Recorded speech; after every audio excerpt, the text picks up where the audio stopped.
All right, GBMC, this is the video to find the winner of the Favre autograph with inscription happening at the next private signing. So we'll check the time, October 10th at 7:17 p.m. I'm going to go over to the raffle and type live. And we've got October 10th at 7:17 p.m.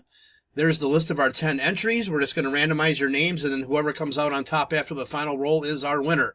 So we need a dice roll of 5 or higher. There's 10. All right, 10 times. Here we go. 1, 2, 3, 4, 5, 6, 7, 8, 9. Last and final. Here we go. Good luck. It is Kyle. Spot number 1 is your winner. So Kyle, please get with me to talk about your Favre auto.